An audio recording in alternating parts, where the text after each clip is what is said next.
Madame la Présidente, chers collègues, je voudrais rappeler les raisons qui ont fait que hier, notre groupe et puis d'autres groupes ensuite ont demandé à auditionner le Premier ministre, à lui poser des questions, à obtenir des réponses. Pour quelle raison?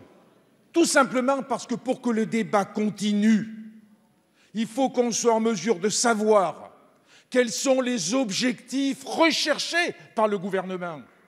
C'est une condition. C'est-à-dire, est-ce que l'objectif recherché, c'est apporter des réponses à la crise sanitaire?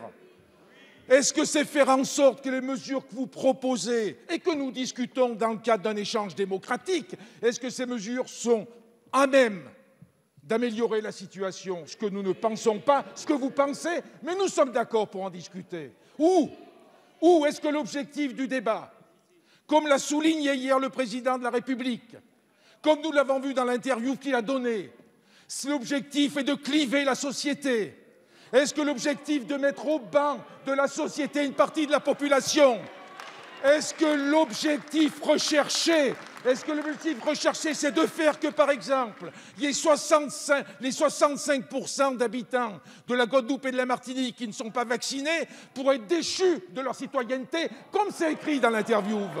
Est-ce que ceux qui ont fait des choix différents, que nous ne partageons pas forcément d'ailleurs, mais des choix différents pour des raisons multiples, est-ce qu'il s'agit aujourd'hui de sous-citoyens? Est-ce qu'il faut dire qu'on va les emmerder en leur empêchant d'aller boire un canon, d'aller au bistrot, d'aller au restaurant, d'aller au cinéma, d'avoir des loisirs? Ça, nous ne le passons pas. Et nous pensons que pour continuer le débat de façon tranquille, parce que nous voulons continuer le débat, nous pensons qu'il ne faut pas tomber dans le piège, évidemment, de la provocation qui est tendue par le président de la République. Chacun a conscience de ça. Nous ne sommes pas des perdants de l'année, si encore il existe des perdants de l'année.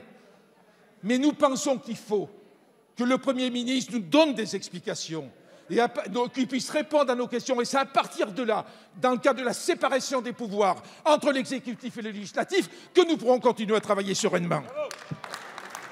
Merci.